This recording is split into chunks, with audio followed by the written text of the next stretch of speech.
गुरुभ्यः श्रीमतिभ्यः सौरभेभ्य एव च नमो ब्रह्मसुताभ्यश्च पवित्राभ्यो नमो नमः। या विद्या शिवकेशवादि जननी या वै जगन्मोहिनी या पंच प्रणवद्विरेफनलिनी या चित्कला मालिनी या ब्रह्मादि पिपीलिकांत तनु सुप्रोता जगत्साक्षिणी सा पायात् परदेवता भगवती श्रीराजराजेश्वरी।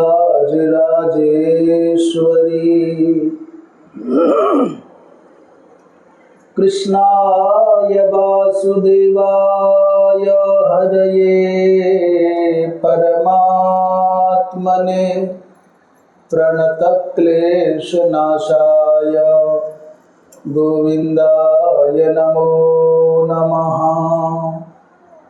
रामाय रामभद्राय रामचन्द्राय वेधसे रघुनाथाय नाथाय सीतायाः पतये नमः। श्रीमन्नारायण नारायण नारायण श्रीमन्नारायण नारायण नारायण भजमन नारायण नारायण नारायण भजमन नारायण नारायण नारायण बोलो नारायण नारायण नारायण बोलो नारायण नारायण नारायण गाओ नारायण नारायण नारायण गाओ नारायण नारायण नारायण श्रीमन्नारायण नारायण नारायण श्रीमन्नारायण नारायण नारायण भजमन नारायण नारायण नारायण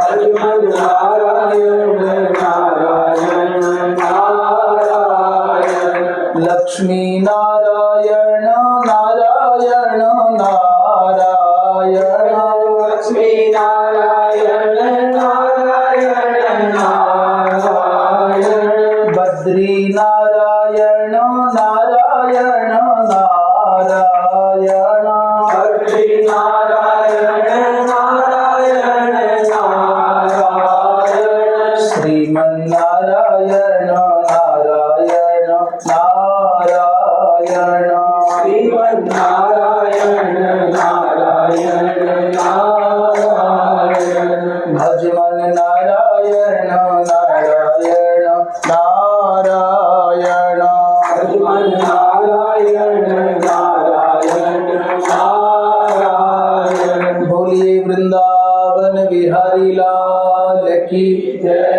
धर्म की अधर्म का प्राणियों में विश्व का गो हत्या गौ माता की परम पूज्य धर्म सम्राट स्वामी श्री करपात्री जी महाराज की अपने अपने सदगुरुदेव भगवान की श्री कृष्ण कन्हैया लाल की श्री राजा रामचंद्र भगवान की गंगा मैया की हर हर महादेव।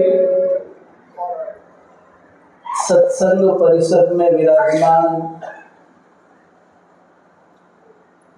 भगवत अनुग्रह विग्रह संत महानुभाव धर्मानुरागी सुधी श्रोता बंधु, भक्ति स्वरूपा श्रद्धामयी मातृशक्ति, गीता प्रेस प्रबंधन तंत्र का प्रमुख जिनको भगवत कृपा से प्राप्त है, ऐसे वयोवृद्ध, ज्ञानवृद्ध और जिन्होंने अपने जीवन का अधिकांश भाग सच्चर्चा में, सच्चिंतन में, सदाचार पूर्वक व्यतीत किया, ऐसे अनुभव वृद्ध श्री केशुराम जी हमारे मध्य में विराजमान हैं।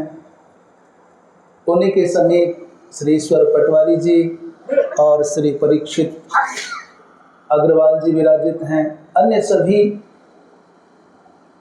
सुधी महानुभाव। प्रसंग चल रहा है महाभागवत अर्थात देवी पुराण।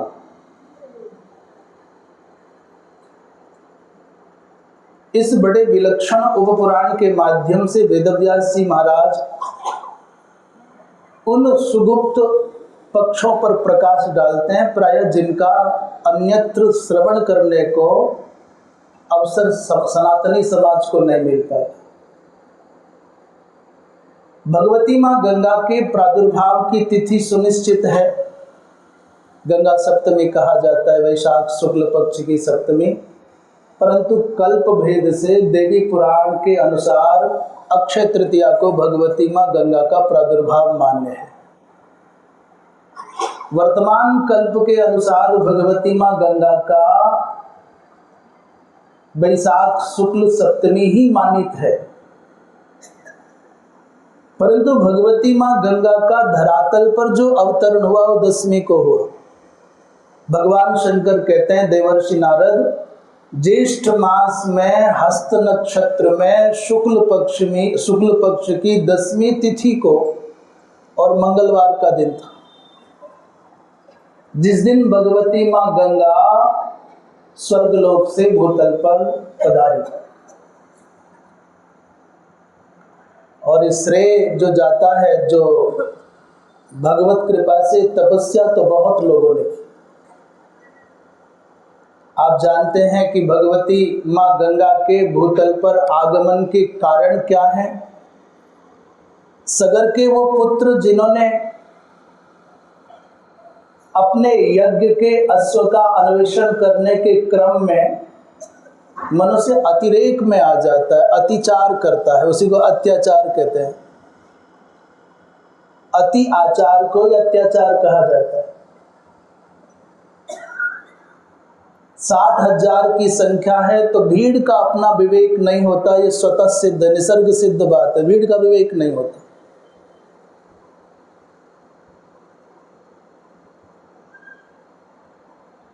जब इंद्र के द्वारा अश्वमेध यज्ञ का अश्वहरण कर लिया गया तो उसके अन्वेषण के निमित्त सगर के 60,000 पुत्रों को लगा रहे हमारे रहते हमारा घोड़ा, हम इतने शक्तिशाली, इतने अधिक संख्या में, फिर भी हमारे यहाँ घटना घट गई तो खोजने लगे। और खोजते खोजते कुछ और तो कर पाए न कर पाए, धरती को खोद डाला, पाताल तल तक पहुंच गए और एक स्थान पर अपने घोड़े को बंधा हुआ देखा। बड़ा सुरम्य वातावरण है, बड़ा अद्भुत। वहां की प्राकृतिक छटा को देख करके इनको प्रसन्नता नहीं हुई। अपने घोड़े को पा लिया इसकी भी प्रसन्नता नहीं है, पर घोड़ा यहाँ तक आया है और इसको कौन लाया है, इसको जानने की व्यग्रता में अमरस से भर गए। देखा तो एक स्थान पर भगवान कपिल नेत्र बंद करके बैठे, सिद्धानाम कपिलो मुनि ही। भगवान के अवतार भी हैं, सांख्य शास्त्र के समुद्धारक भी हैं। उन कपिल भगवान का तिरस्कार करने चले। एक जगह तो ऐसा भी वर्णन आता है कि कपिल भगवान की शापाग्नि से दग्ध नहीं हुए, क्रोधाग्नि से दग्ध नहीं हुए। ऐसा नहीं हुआ कि कपिल भगवान ने शाप दिया हो तो जले हों, या क्रोध के मारे देखा हो तो जले हों। तो बोले एक निरपराध संत का अपमान किए तो स्वयं के द्वारा किए गए उस दुष्कृत से समुत्पन्न अग्नि में जल करके भस्म हुए। वहां कहते हैं नहीं, भगवान कपिल तो करुणा की मूर्तियों को कोप कहां। पर ऐसा भी नहीं है कि कपिल भगवान के कोप का उल्लेख नहीं आता है। पर दोनों विषयों को रखते समय इस पक्ष में एक भाव का सौंदर्य विशेष है कि अपमान करोगे किसी का भी, उनका असंतुष्ट होना तो अमरश में भर जाना तो कौन बड़ी बात है। उनके द्वारा पलक उठाते ही नेत्राग्नि से जल करके भस्म होना कौन आश्चर्य की बात है। परंतु इस पक्ष में विचार करेंगे कि नहीं, वो अपने द्वारा किए गए निरपराध संत के प्रति जो अपराध है, उनका जो किया गया अपमान है, अपने ही द्वारा किए गए पाप की अग्नि में जल करके भस्म हुए। इसमें भाव का सौंदर्य विशेष। ये पक्ष समाज में अनुशासन का संदेश देता है। ये जो पक्ष है, इस भाव के द्वारा समाज में संयम की प्रतिष्ठा बने ऐसी संभावना झलकती है। अस्तु जो भी हुआ, 60,000 के 60,000 सगर के पुत्र महाराज उस स्थान पर भस्म की ढेरी बन गए। और इस घटना को घटे हुए भी लाखों वर्ष बीत गए, या ये मानिए कि लाखों कहने की आवश्यकता नहीं है, कहो कि बहुत समय बीत गए, अनंत वर्ष बीत गए, असंख्य वर्ष बीत गए। यज्ञ तो संपन्न हो गया अंशुमान के द्वारा लाए गए घोड़े के द्वारा, पर सगर ने अपने पौत्र को, सगर जी महाराज के पौत्र हैं अंशुमान, अर्थात सगर के पुत्र हैं असमंजस। असमंजस माने एक ऐसा व्यक्ति जो अनिर्णय की अवस्था में जीता है। पूर्व जन्म का कोई जातिस्मर योगी है सगर का ज्येष्ठ पुत्र, जिसका नाम असमंजस है। मजबूरी यह है कि वर्तमान काल में पिता ने विवाह कर दिया, गृहस्थ में है और गृहस्थ में मन नहीं लगता है। राजपुत्र है परंतु राजभवन अच्छा नहीं लगता। राजा होने का अवकाश है परंतु राजा होना नहीं है। वन अच्छा लगता है परंतु वन में जाने की परिस्थितियां नहीं है। इसलिए असमंजस माने अनिर्णय की अवस्था में जीने की वृत्ति। असमंजस वो है, वो जातिस्मर थे, संसार की नश्वरता का उनको भान था, बोध था, दृढ़ ज्ञान था। बहुत बार माता से कहा, पिता से कहा कि हम वन में जाएं तो सब सर्वथा दृढ़ता पूर्वक निषेध हो जाता। उन्होंने अपनी जान बचाने का रास्ता चुना। वो छोटे छोटे बच्चों को पकड़ते और किसी को कुआं में डाल देते, किसी को कहीं छुपा देते। धीरे धीरे धीरे धीरे समाज में उनके प्रति बड़ा अपयश का भाव आ गया। अरे तो बाल घाती है, बाल हत्यारा है। एक घटना, दो घटना तब तक तो सहन हुआ, जब सैकड़ों घटनाएं घटने लगी, मुखर होकर के लोग महाराज के पास आने लगे, भगवान ये तो बड़ा गड़बड़ हो गया। जिसको आप अपना उत्तराधिकारी माने हैं वो तो बाल हत्यारा है। दुखी होकर के सगर जी महाराज ने अपने पुत्र को राज्य से निष्कासित कर दिया, जाओ तुम तो रहने के योग्य नहीं। उस असमंजस ने अपने पिताजी के द्वारा निर्वासित होने पर, निष्कासित होने पर बड़ा आश्चर्यजनक एक ऐसा दृश्य दिखाया। सारे के सारे बालक उसने राज दरबार में बुला लिए, जिनको कहा गया था मार दिया, डुबा दिया, सारे बालक इकट्ठे करके ला दिए और भरी सभा में कहा, पिताजी मैंने किसी बालक के प्राण नहीं लिए, मैं बाल हत्यारा नहीं हूं, मैं पूर्व जन्म का योगी हूं, मुझको इस राज्य में मन नहीं लगता, राजभवन में मन नहीं लगता। अनेक अनेक जन्मों में मैंने सब करके थक गया, हार गया। मैं वन में जाना चाहता था, आप जाने नहीं देते थे। मात्र वन में जाने की अनुमति मिले अथवा मेरे से आपका मोह टूट जाए, इसलिए अभिनय किया है। अब जो वन में जाने लगा, क्योंकि निर्वासित हूँ, निष्कासित हूँ, तो पूरी की पूरी प्रजा उनके पीछे पीछे चल रही है, रो रही है, आंसू गिरा रही है, महाराज आप न जाओ, आप न जाओ। इस संसार का भरोसा मत करना, इसको परिवर्तित होने में, बदलने में एक पल नहीं लगता।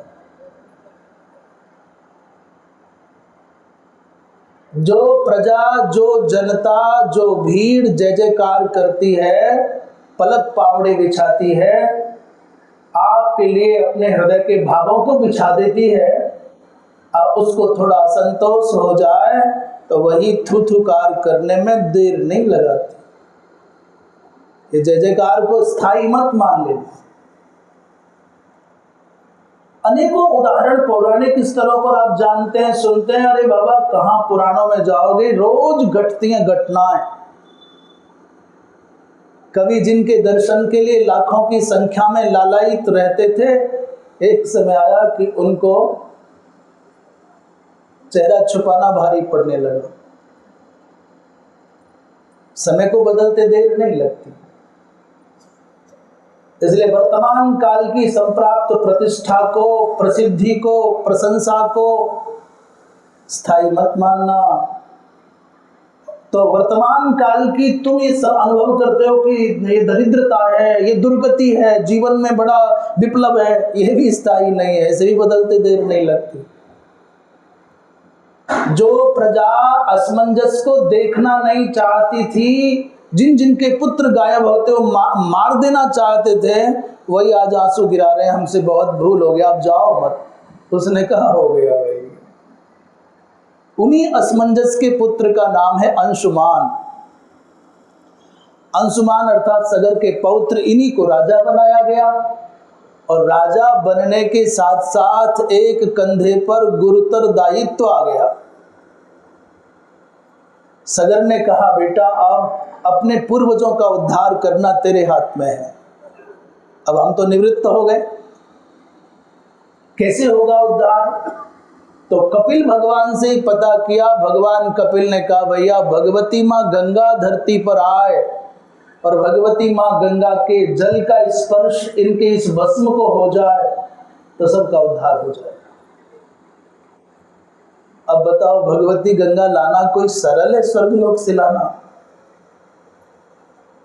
राजा बनने का मतलब राज सुख भोगना नहीं था। सर पर मुकुट लगना माने, बड़े पद पर बैठना माने सुख भोगने का नहीं। ये बड़े कर्तव्यों के, बड़े बड़े दायित्वों के निर्वाह का भार है, ये उपहार नहीं। कोई समझे कि बड़ा पद मिलना ये बड़ा उपहार है, मैं कहता हूं ये बहुत बड़ा भार है। अधिकारों का सुख भोगने की वृत्ति मनुष्य के अंदर आएगी तो प्रमाद होंगे, विकार होंगे, और कर्तव्यों के पालन की निष्ठा रहेगी तो फिर अधिकार तो अपने आप उसके चरणों का चुंबन करेंगे। अंशुमान ने सुदीर्घ काल तक तप किया और तपस्या करते करते ही ये राजा बनना है। एक दिन सिंहासन पर अंशुमान नहीं बैठे अभिषेक की घटना के अलावा। वन में तप करने इसलिए गए कि हमको गंगा लाना है। एक पीढ़ी चलेगी गंगा लाने के संकल्प के साथ। दूसरी पीढ़ी में अंशुमान के पुत्र हुए जिनका नाम है महाराज दिलीप। उन्होंने भी संभवतः कितना 30,000 वर्ष के लगभग तपस्या की। दूसरी पीढ़ी भी चली गई इसी संकल्प के साथ कि हमको भगवती भागीरथी गंगा धरती पर लानी है। तीसरी पीढ़ी में जाकर के सौभाग्य मिला, इनके पुत्र हुए भगीरथ। जिस दिन राजा बने उसी दिन तपस्या करने के लिए हिमालय आ गए। भगीरथ जी महाराज ने भगवती माँ गंगा की आराधना की, भगवान शंकर की आराधना की, भगवान विष्णु की आराधना की, तीनों को मनाया। पहले भगवान विष्णु को मनाया, भगवान गंगा चाहिए। भगवान विष्णु ने कहा जाओ महादेव के पास जाओ, महादेव को मनाया, गंगा चाहिए, बोले गंगा को मनाओ। तो जिस दिन भगवती माँ गंगा धरती पर आई वो ज्येष्ठ शुक्ल पक्ष की 10वीं तिथि थी।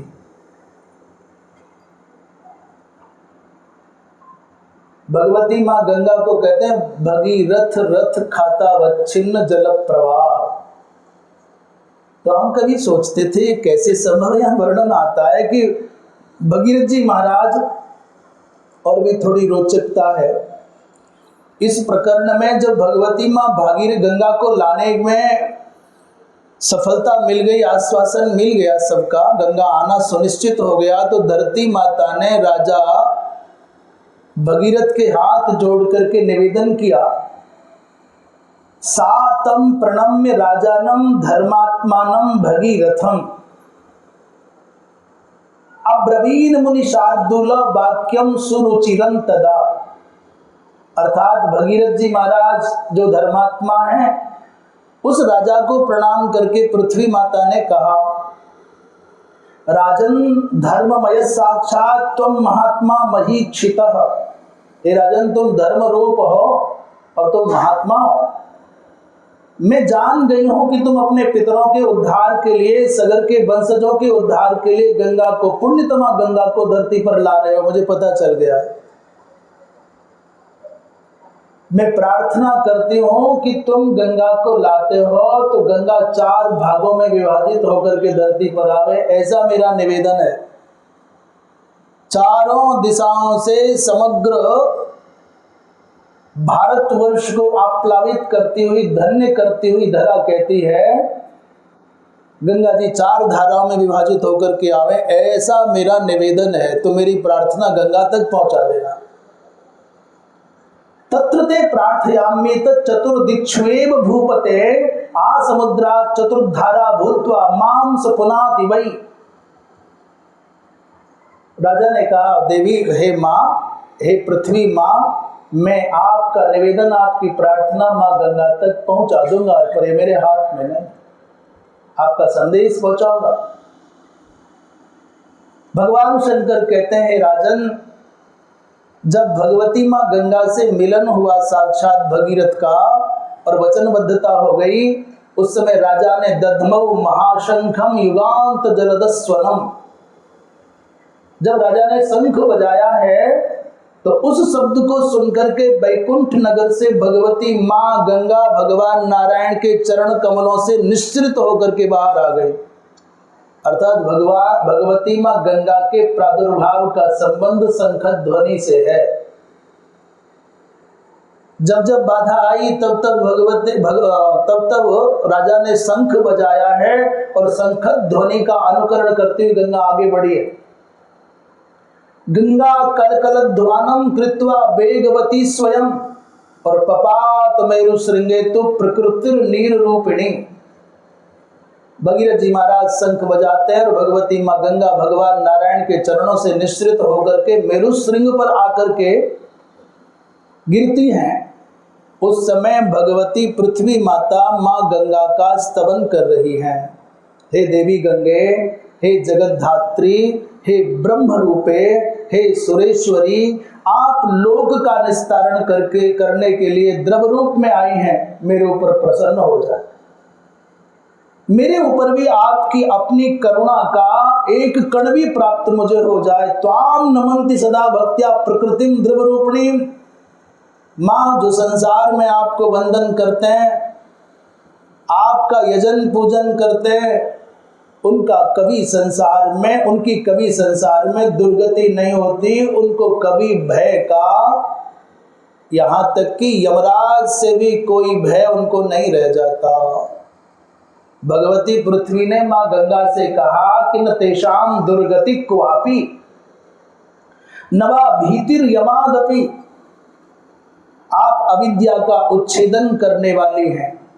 एक बार कहीं धर्म सम्राट जी महाराज ने अपने प्रवचन में, हमको यदि ठीक से स्मरण है तो ऐसा कहा कि किसी व्यक्ति के चित्त में प्रेम पाने की अभिलाषा है, किसी के मन में है कि मैं विशुद्ध प्रेम का साक्षात्कार कर पाऊं, महत्व समझ पाऊं, दर्शन कर पाऊं, तो 3 दिन तक, विधि पूर्वक 3 दिन तक उपवास आदि करते हुए यमुना के तट पर यदि विराजमान हो जाए, निवास कर ले, तो देर सवेर उसके चित्त में प्रेम तत्व का उदय होगा ही होगा। दूसरा, किसी के चित्त में भक्ति की भावना है कि भक्ति का वैलक्षण्य चाहिए, भक्ति का उदय चाहिए, हृदय में भक्ति का प्रकाश चाहिए, तो कहते विधि पूर्वक यदि 3 दिन 3 रात्रि वो सरयू माँ के तट पर निवास कर लेगा तो देर तो हो सकती है पात्रता के आधार पर, परंतु 3 दिन यदि वो प्रवास करेगा, निवास करेगा, तो देर सवेर उसके चित्त में भक्ति के भावों का समुदय होगा ही होगा। और यदि किसी को वैराग्य की अपेक्षा है, वैराग्य के प्रति बड़ी निष्ठा है, वैराग्योदय हो जाए, तो कह भगवती माँ नर्मदा के तट पर 3 रात्रि यदि वो विधि सम्मत उपवास आदि करके प्रवास करेगा तो उसके चित्त में वैराग्य का उदय होगा ही होगा। और यदि किसी के मन में ज्ञान की अभिलाषा है, ज्ञान के प्रति विशिष्ट आकर्षण है, तो पूज्य श्री कहते हैं कि 3 दिन तक कोई निष्ठा पूर्वक, विधान पूर्वक भगवती माँ गंगा के तट पर रहेगा तो देर हो सकती है, देर सवेर हो सकती है, परंतु उसके चित्त में ज्ञान की प्रभा का प्रकाश होगा ही होगा। कई लोग कहेंगे जी हमको तो 10 साल हो गए, 20 साल हो गए गंगा जी के किनारे रहते रहते, परिवर्तन तो की को नहीं है, कुछ तो बदलाव आए। पात्रता के कारण उसमें थोड़ा भेद, काल का भेद हो सकता है, परंतु ये होगा ही। यहाँ भगवती माँ पृथ्वी ने ये बात इसलिए उठ करके आई कि माता पृथ्वी कहती है गंगा माँ से, हे गंगे देवी नमोस्तुते, तुम कैसी? बोले अविद्योच्छेदिनी विद्या। अरे गंगा माँ तुम तो अविद्या का उच्छेदन करने वाली विद्या हो। आप गंगा जल पिएंगे, गंगा स्नान करेंगे, गंगा का यजन पूजन करेंगे, तो आप निश्चित मानिए कि आपके चित्त में ज्ञान का प्रकाश आवेगा ही आवेगा। ऐसा हो नहीं सकता कि नहीं आवे।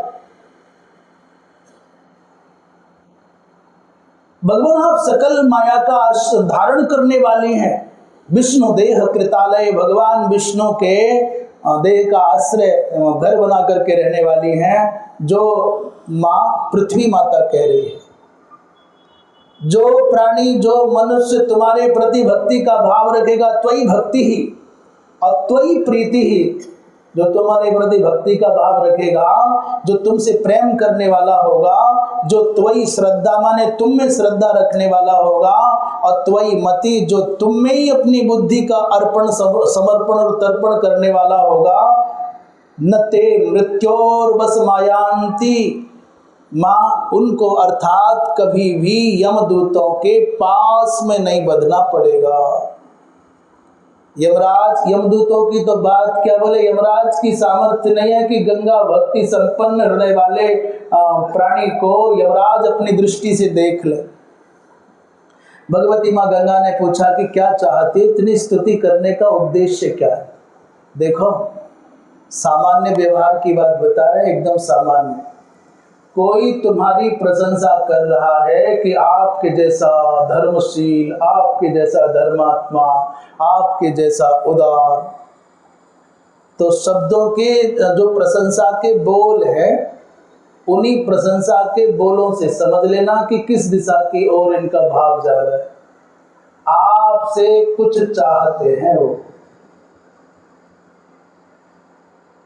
जो आपकी प्रशंसा कर रहा है, उस प्रशंसा के मूल में कुछ न कुछ उसकी चाह है। यदि इच्छा नहीं है तो प्रशंसा क्यों की जा रही? कई बार एक कथावाचक होते हैं, चाहे महाराज हो चाहे जो हो, तो कुछ न कुछ लोग ऐसे जरूर तैयार मिलते हैं जो ये कहने आ जाते हैं, महाराज आपके जैसा, मैंने ऐसी कथा हमने पहले कभी नहीं सुनी।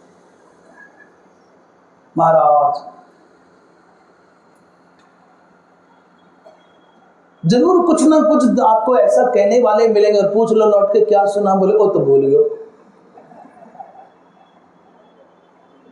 भाई, क्या सुना? बोले वो तो उसी समय का पता, सुना था, अच्छा लगा था, भूल गया।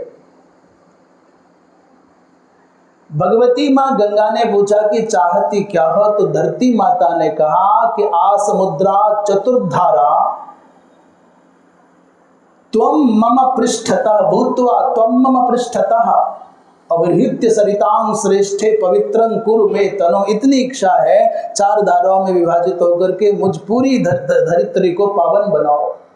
तो कहते हैं भगवती माँ गंगा इस प्रकार 4 रूपों में, वो 4 रूप भागवत जी यहाँ नाम नहीं है, अलकनंदा, सीता, चक्षु और भद्रेति, ऐसा भागवत जी के 5वें स्कंद के 17वें अध्याय का 5वां श्लोकांश है। इन नामों के द्वारा भगवती 4 रूपों में विभाजित होकर के धरती पर आई। फिर इंद्र ने भगीरथ से प्रार्थना की, महाराज पूरी गंगा ले जाओगे तो हमारा क्या होगा।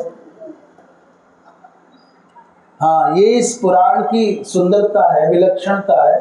देवराज इंद्र राजा के हाथ जोड़ करके प्रार्थना करता है, आनीता भवता गंगा ब्रह्मादीनाम सुदुर्लभा। महाराज जो ब्रह्मादि को भी प्राप्त होना अत्यंत कठिन है, वो गंगा तुमने पाई है। और सच्चितौ एव समग्रांताम, वो समग्र गंगा को धरती पर ले जाओगे। एका सुललिता धारा स्वर्गे बाप्यवतिष्ठतु। देवता एक धारा स्वर्गलोक में छोड़ दो ना। जैसे मर्त्यलोक में गंगा, वैसे स्वर्गलोक में गंगा रहेगी तो आपका दोनों लोकों में बड़ा बड़ा यश होगा, बड़ी कीर्ति होगी, इसलिए दोनों जगह छोड़ो। तो कहते हैं मंदाकिनी नाम से स्वर्गलोक में भगवती माँ गंगा की एक धारा रही, एकांश से भगवती स्वर्गलोक में रही। वहां देवर्षि गंधर्व सब स्नान करते हैं, पूजन करते हैं। शंख का अनुगमन करती और राजा के रथ का अनुगमन करती हुई भगवती माँ गंगा धरातल पर आई। एक और रोचक बात, उससे पहले जय घोष करे, बोलिए गंगा मैया की। यही पास वाले लोगों ने जयकारा लगा लिया। वो आंगन लिपे में जो बैठे हैं ना वही, और दूर जो बैठे हैं वो समझ रहे हैं अपना क्या, हम तो पराए जैसे।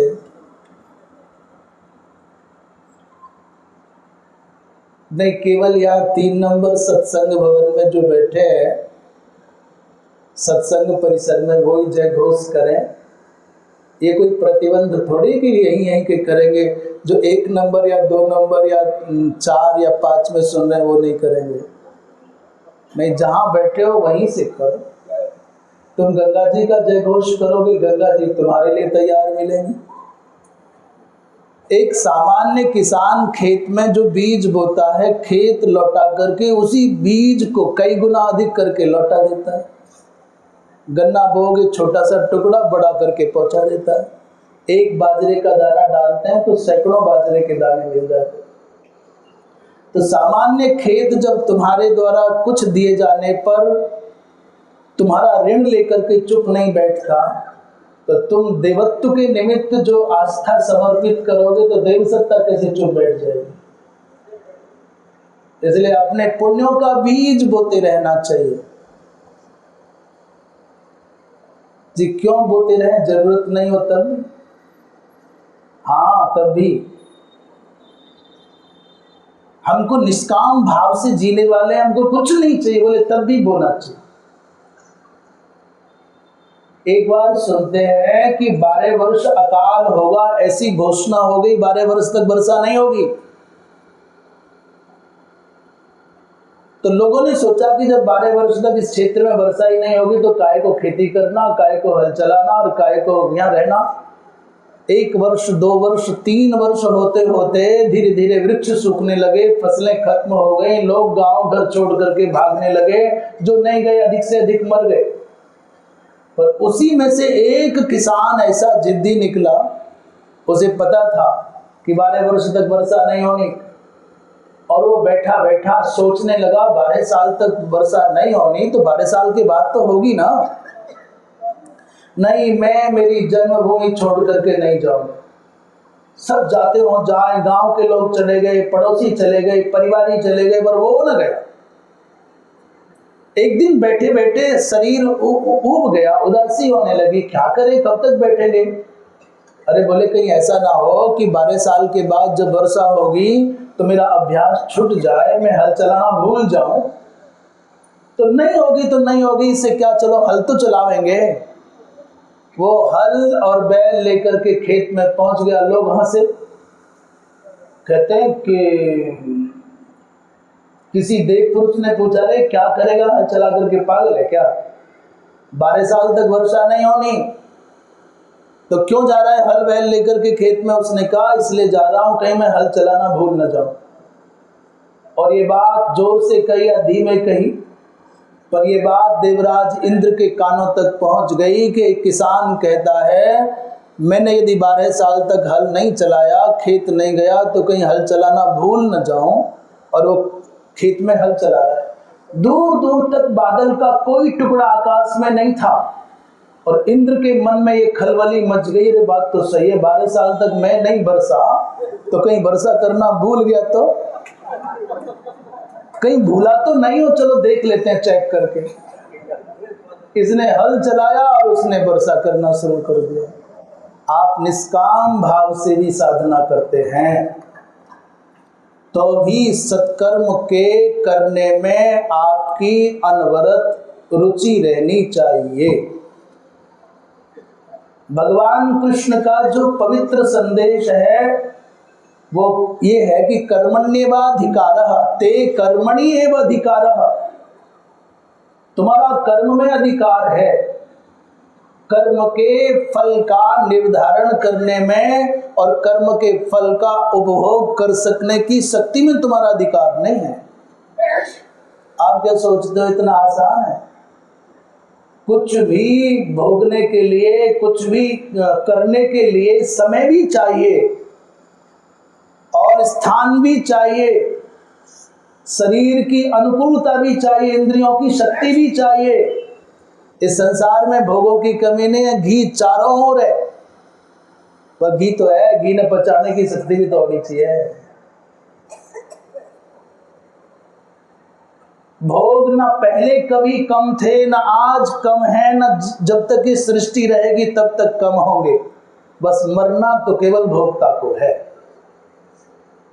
भोग खत्म नहीं होंगे, भोक्ता खत्म होंगे। भोक्ता बदल जाएंगे, भोग नहीं बदलेंगे। भोगा न भोक्ता वयमेव भोक्ता। ये भोग नहीं भोगे हमने, भोगों ने हमको भोग लिया है। इसलिए ते कर्मणि एव अधिकारः, कर्म के फल निर्धारण करने में किस कर्म का क्या फल होगा ये निर्धारण तुम नहीं करोगे, तुम्हारा हिस्सा नहीं, अधिकार नहीं है। केवल करने में अधिकार है। और करने में भी अधिकार है तो किस रूप में अधिकार है? बोले क्या करें, कैसे करें, कब करें, कहां करें और क्यों करें, जान करके करने में अधिकार है। शास्त्र से ये विधि जानो कि क्या करें, कैसे करें, कब करें और कहां करें। इसी बात को उपनिषद साहित्य का सिरमौर है ईशावास्योपनिषद। उसमें कहा है, कुर्वन्नेवेह कर्माणि जिजीविषेत् क्षतं समाह। 100 साल तक जीना है पर निष्क्रिय अकर्मण्य होकर के नहीं, कुर्वन् एव इह कर्माणि कुर्वन् एव। कौन से कर्म करने हैं? बोले शास्त्रोक्तानि कर्माणि कुर्वन् एव। ये मनमाना नहीं। हम बारंबार कहते हैं और कहने की आदत इसलिए कहते हैं, कोई सुने न सुने, माने न माने, कोई माने या न माने, कहीं हम कहना ना भूल जाए इसलिए कहते हैं। आज उपासना पद्धतियों का सबसे बड़ा विकार है विधान व्यवहार की भेंट चढ़ जाता है। व्यवहार इतना प्रमुख हो जाता है कि विधान के प्राण निकल जाते हैं। प्रमाण बताएं, आप पैंट पहने हुए हो, आप कहीं से चल करके आए हो, आप लघुशंका भी गए थे, आप आवश्यकता भी हो, तो नेचुरल कॉज कहा जाता है इसको।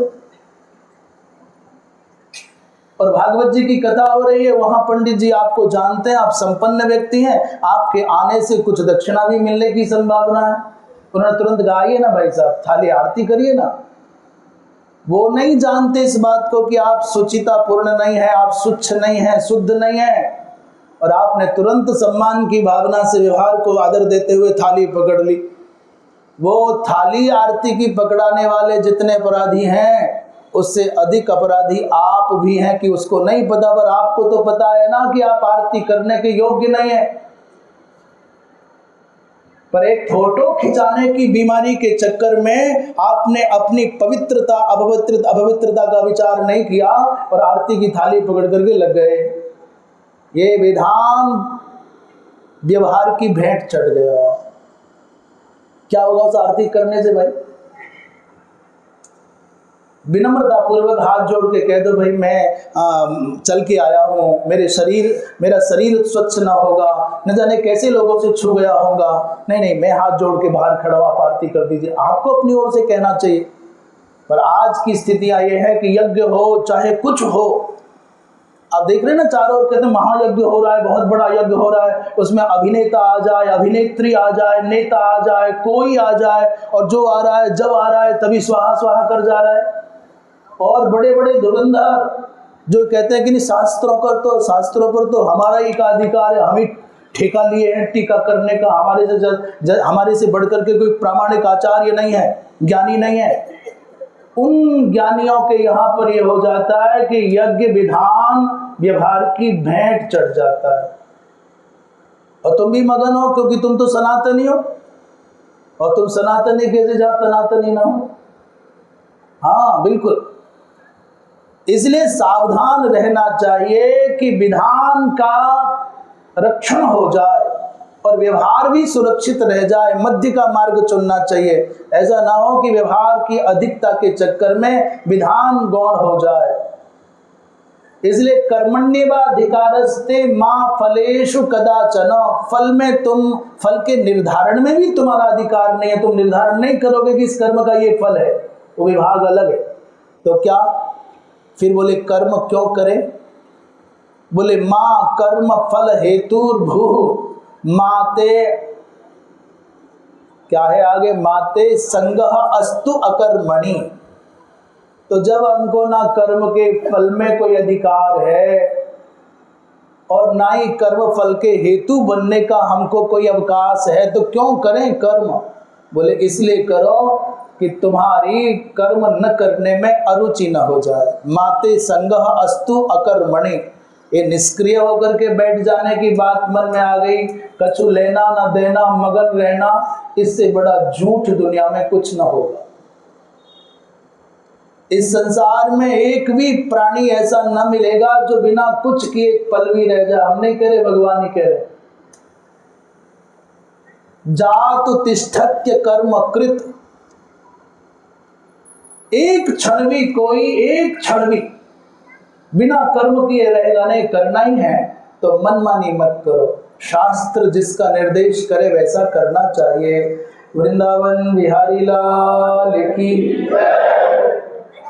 तो जो विशेष बात कहने जा रहे थे वो ये थी कि ज्येष्ठ शुक्ल दशमी को भगवती मां गंगा पृथ्वी पर आई। अरे बोले नहीं, भगवती मां वास्तव में धरती पर भगवान शंकर की जटाओं में आई ज्येष्ठ शुक्ल पूर्णिमा को।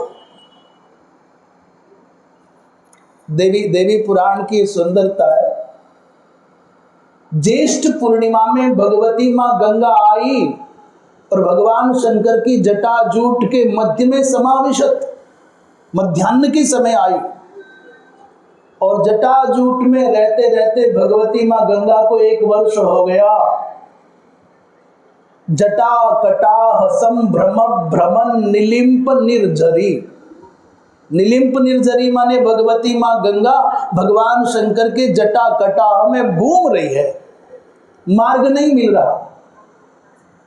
1 वर्ष तक भगवती मां गंगा भगवान शंकर के सिर प्रांत में रही। और जब 1 वर्ष लगभग पूर्ण हुआ तब ज्येष्ठ शुक्ल पक्ष की दशमी को धरती पर आई है। अर्थात 1 वर्ष के बाद भगवान शंकर की जटाओं से धरती का स्पर्श किया है गंगा मां ने। 1 वर्ष तक भगवान शंकर के संभोर मौलव समारोढ़ थेन राशि विचित्रिता, कहते भगवती माँ गंगा का वैशिष्ट्य क्या है साहब? बोले इसमें स्नान करो, गंगा के किनारे पर थोड़ा भी तप करो, थोड़ा भी दान करो, और क्या बोले स्नान तप और दान करो तो तदवन महापातक नाशनम महाफलप्रद हो जाता है और बड़े से बड़े पातकों को नष्ट करने वाला हो जाता है। गंगा के तट पर किया गया स्नान, गंगा के तट पर किया गया जप, गंगा के तट पर किया गया व्रत और किया गया अल्प मात्रा का सत्पात्र को दान, ये महाफलप्रद हो जाता है। 10 जन्मार्जित पापों का हरण करने के कारण ये दशहरा कहा जाता है। और क्या कहते 10 विध पाप कौन से हैं महाराज? अभी आने वाला है ना 2-4 दिन में गंगा दशहरा।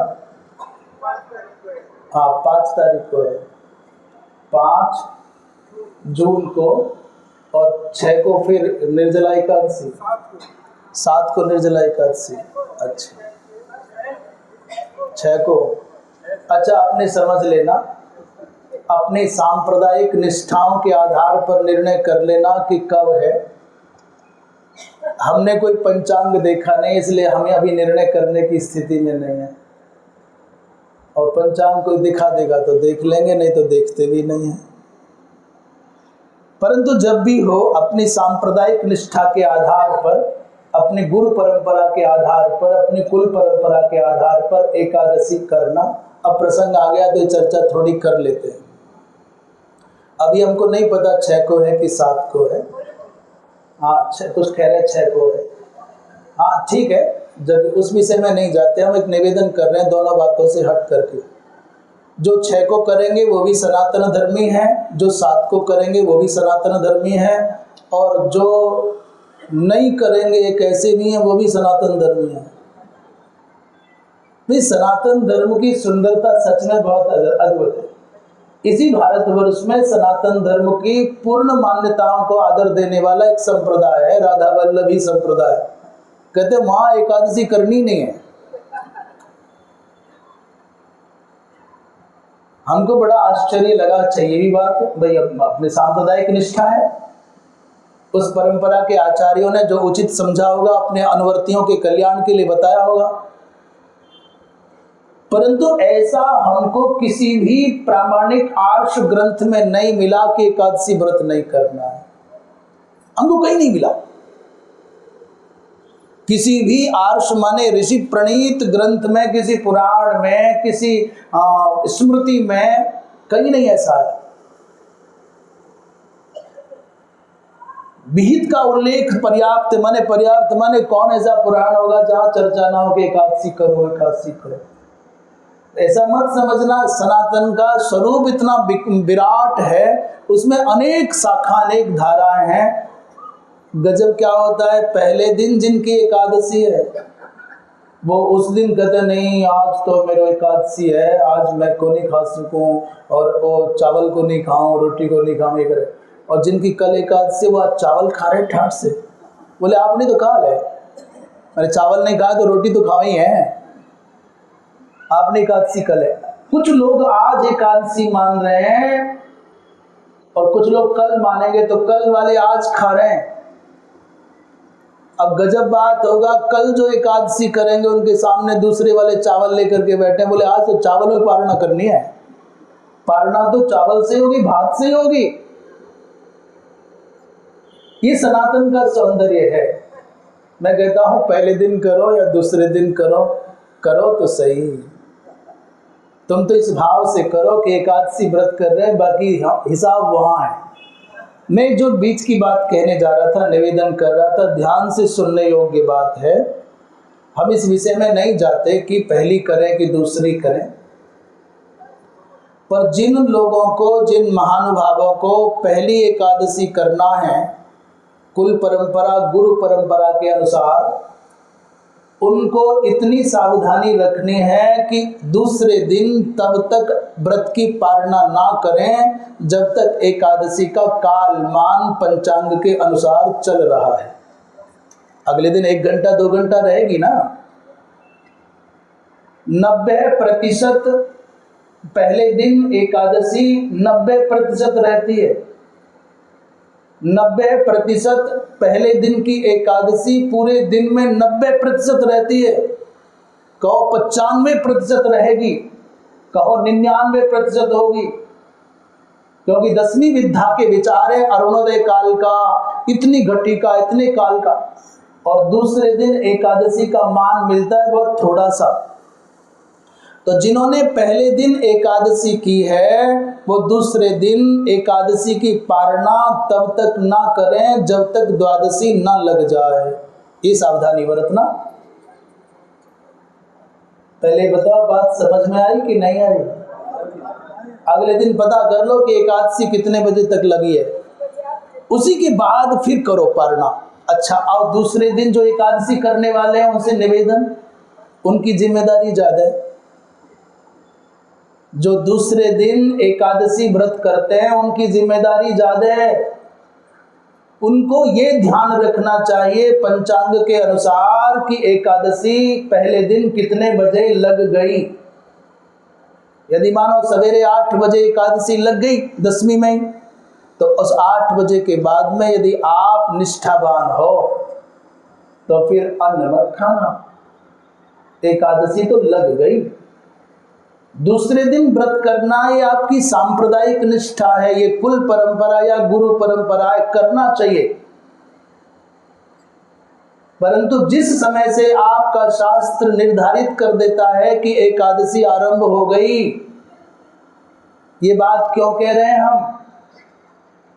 ये बात इसलिए कह रहे हैं कि हम सनातन धर्मी मात्र चर्म चक्षु नहीं होते, हम चमड़े की आंखों से देखने वाले मात्र नहीं है, हम सनातन धर्मी शास्त्र दृक् होते हैं, शास्त्र चक्षु होते हैं। शास्त्र जैसा दिखाता है हम वैसा देखते हैं। अच्छा बताओ, इन कृष्ण जन्माष्टमी कर रहे हैं और प्रायः कृष्ण जन्माष्टमी की रात्रि को आकाश मंडल में बादल होते हैं, और प्रथा ये है कि चंद्रोदय हो जाए, चंद्र को अर्घ्य दो, तब जाके आप अपना व्रत खोलोगे, व्रत की पारणा करोगे। और बादलों के बीच में चंद्रमा कहाँ दर्शन देगा? तो हम इन नेत्रों से देखने पर विश्वास नहीं करते, शास्त्र जैसा कहते हैं दिखाते हैं उन पर विश्वास करते हैं। शास्त्र ने कहा, पंचांग ने कहा इतने बजे सूर्य चंद्रोदय है, तो उसी समय उसी दिशा में बिना दिखे चंद्र को भी अर्घ्य दो और व्रत की पालना कर लो। ऐसा हमारे यहाँ नहीं होता कि भाई चंद्र नहीं दिखा है तो अगले दिन ही करेंगे फिर। मतलब समझ में आया कुछ? क्या कह दिया? बताना क्या कहा, कोई बताओ। हाँ बिल्कुल समझ गए, सही। कहने की जरूरत नहीं है, समझ जाना ही पर्याप्त है। हम लोग ऐसे नहीं है कि नहीं दिखेगा तो नहीं करेंगे, हमारे तो शास्त्र ने कह दिया तो बस बात पूरी हो गई। तो कृपया दूसरे दिन एकादशी करना है तो करना चाहिए, आपके आचार्य कहते हैं, आपकी कुल परंपरा का विधान है। तो परंतु पहले दिन जितने बजे से एकादशी लग जाए उतने बजे से एकादशी व्रत के जो नियम है, जो पवित्रता विषयक नियम, उनका निर्वाह करने की भावना रखनी चाहिए। बाकी जैसा मन करे जय जय। वृंदावन बिहारी लाल की। और हाँ यही बात है, बिल्कुल बिल्कुल। तो अभी क्या निर्जला एकादशी आ रही है, तो बाबा इतना निवेदन है कि करना अवश्य, पर बालक, वृद्ध और रोगी को छोड़ करके कह रहे हैं निर्जला करना चाहिए।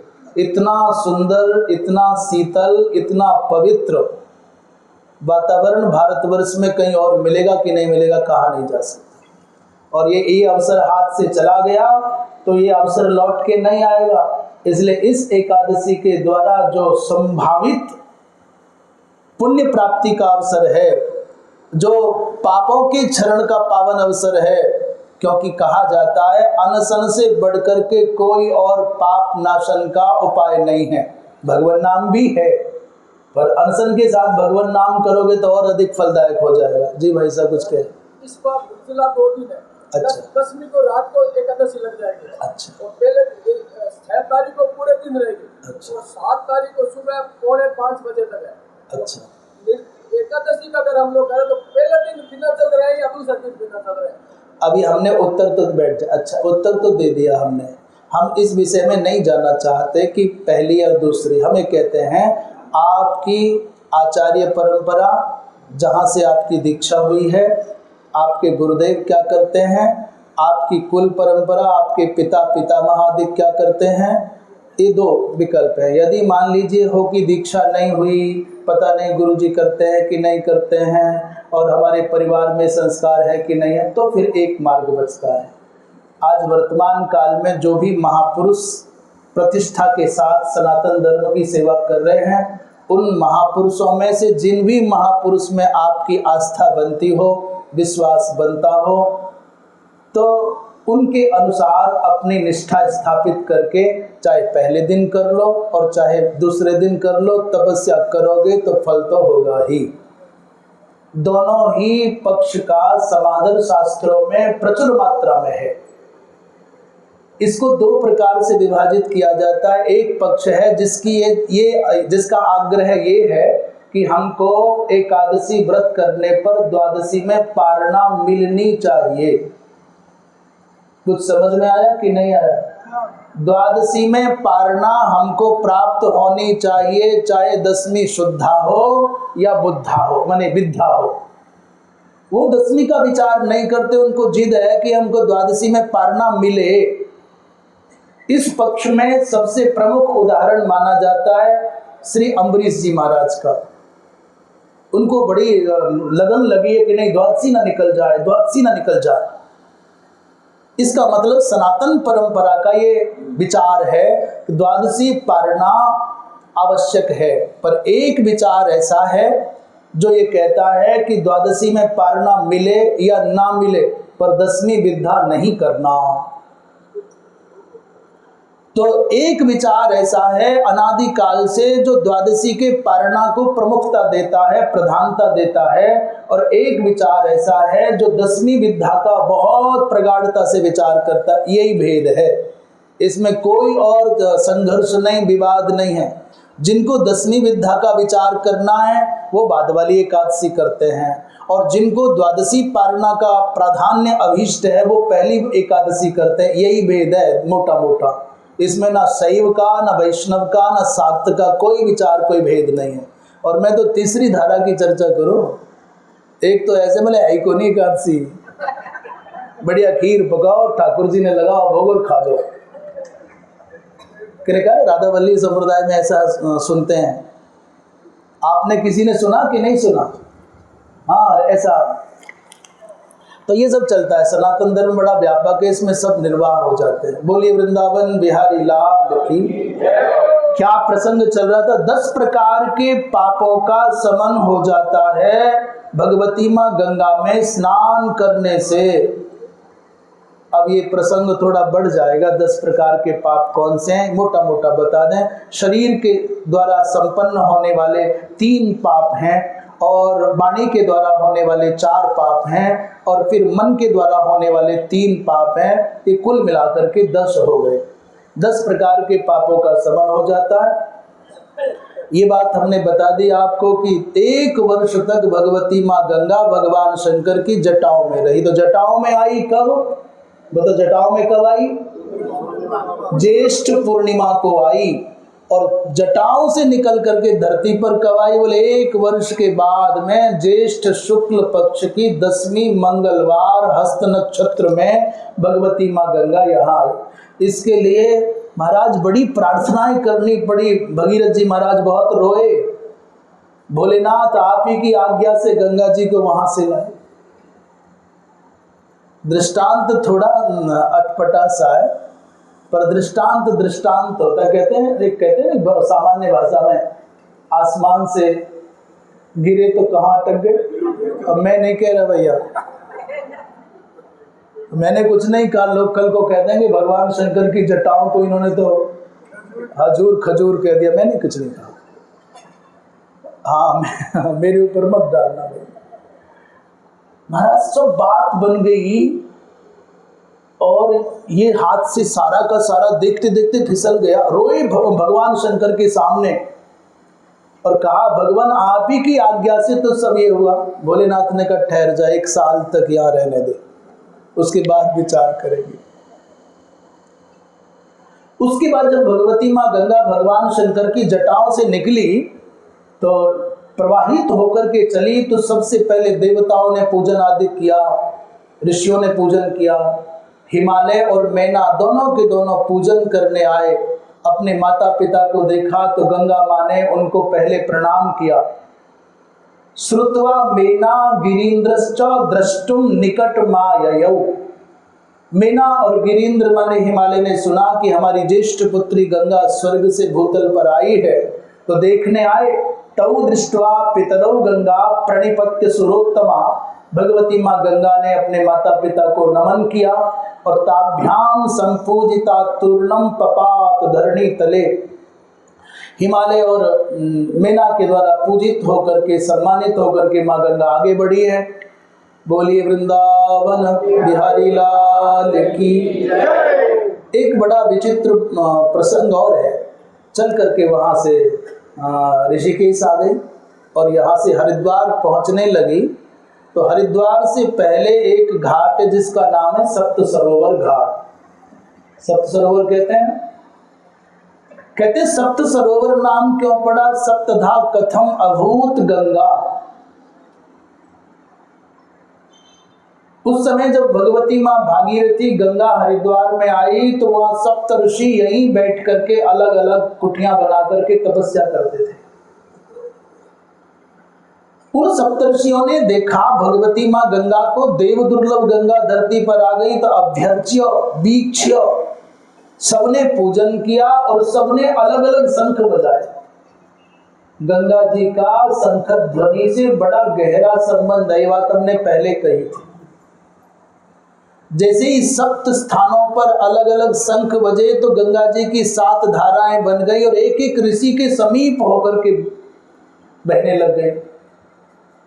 दधमुस्ते भी महाशंखान, सबने शंख बजाए तो सप्त सप्त सुदीक्षुचा। इस शंख की ध्वनि को सुनकर के भगवती माँ गंगा की 7 धाराएं हो गईं। इसलिए भगवती माँ गंगा के इस 7 भागों में विभाजित होने के कारण उस तीर्थ को सप्त सरोवर आदि कहने लग गए। इसके बाद भगवती माँ गंगा चल करके प्रयाग में पहुंची। वहां यमुना जी और सरस्वती के साथ में संगम हुआ। कुछ लोग कहते हैं कि वहां केवल यमुना के साथ संगम होता है भगवती गंगा का, सरस्वती के साथ तो संगम नहीं होता। सरस्वती का प्रवाह तो स्वतंत्र कहीं दिखाई देता नहीं। फिर हम लौट के आ जाते हैं। अभी अभी हमने कहा कि सनातन धर्मावलंबी इन चर्म चक्षुओं पर भरोसा नहीं करते, विश्वास नहीं करते। ये क्या होते हैं सनातनी? हम सनातनी कौन है? बोले शास्त्र दृक् होते हैं, शास्त्र चक्षु होते हैं। यदि हम ये कहें कि इन आंखों से दिखेगी सरस्वती तभी मानेंगे, तो कभी उसका नाम त्रिवेणी नहीं पड़ेगा। आप इन नेत्रों से देखने के बाद ही स्वीकार करोगे तो वायु को कभी न सिद्ध कर पाओगे कि वायु होता है। आप नेत्रों के देखे पर ही विश्वास करोगे तो कभी सुगंधि का दर्शन न करा पाओगे। पुष्प में सुगंधि कैसी होती है, उसका रंग क्या है, उसका रूप क्या है, उसका आकार क्या है, क्या बताओगे? और छोड़ो पुष्पों की सुगंध, छोड़ो वायु का अस्तित्व, तुम ये न बता पाओगे कि मुझको भूख लगी है। क्या है भूख? दिखा दो। कहने मैंने तिस लगी है, प्यास लगी, बताओ कैसी है प्यास? दिखा। भूख न दिखा पाओगे, प्यास न दिखा पाओगे, और छोड़ो सब बातों को, अपने पिता को प्रमाणित करके न बता पाओगे यही मेरे पिता है। चले भगवान को सिद्ध करने, पहले अपने पिता को सिद्ध करके दिखा। जो नास्तिक कुतर्की भगवान के अस्तित्व पर संदेह करते हैं कि देखा ही नहीं तो कैसे माने, तो उनसे पूछ लिया जाए कि तुमने अपने पिता को देखा है? क्या? हाँ देखा है ना। करे बता, प्रमाण दे कि यही तेरा पिता है। तो कहेगा इसमें तो मेरी माई प्रमाण है। जैसे पिता की सत्ता में केवल माता का वचन प्रमाण है, कोई और प्रमाण नहीं है, वहां वोटिंग नहीं चलेगी। सारी दुनिया एक और सत्य को साक्षी करके शपथ खा करके एक माँ कहे कि बेटा यही तेरा पिता है, तो वही प्रमाण माना जाएगा दुनिया ने। आजकल के समय में तो डीएनए टेस्ट कराया जा सकता है। परंतु जैसे पिता की सत्ता में संसार नहीं, बहुमत नहीं, न स्वमति प्रमाण है, न बहुमति प्रमाण है, न बहुमत प्रमाण है, न स्वमत प्रमाण है। कौन? बोले मातृमत और मातृमत प्रमाण है। मां कहेगी वही माना जाएगा। ऐसे ही परमात्मा की सत्ता में न तुम्हारी मति प्रमाण, न हमारी मति प्रमाण, न बहुमति प्रमाण, न समति प्रमाण, न समत प्रमाण, न बहुमत प्रमाण। कौन? बोले शास्त्र मत ही प्रमाण है। शास्त्र कहते हैं कि परमात्मा है तो है, मानना है तो मानो और नहीं माना है तो अपनी मर्जी। तुमको रोकता है? या तो नास्तिकों को भी खूब जी भर के ठाट से जीने और खाने का अधिकार है। उन्होंने कहा अरे ऋण करके घी पी के जीना, बोले जियो, कौन रोकने आ रहा है? यावत जीवे सुखम जीवे। अच्छा, अरे बढ़िया, वही बात है। ऋषिकेश की धरती को धन्य है। अब बताओ, अपने केवल नेत्रों पर विश्वास करोगे तो इनको कैसे पहचानोगे? हाँ, ये धरती धन्य है भाई। तो ये नास्तिकों के यहाँ क्या, चार्वाकों के यहाँ क्या? बोले जब तक जियो आनंद से जियो, यावत जीवे। और हम लोग पक्कम पक्का किसी और मत को माने न माने, पर हम इस बारहस्पत्य माने चार्वाक मत को जरूर मानते हैं। तो कहेंगे कैसे मानते हैं चार्वाक मत को?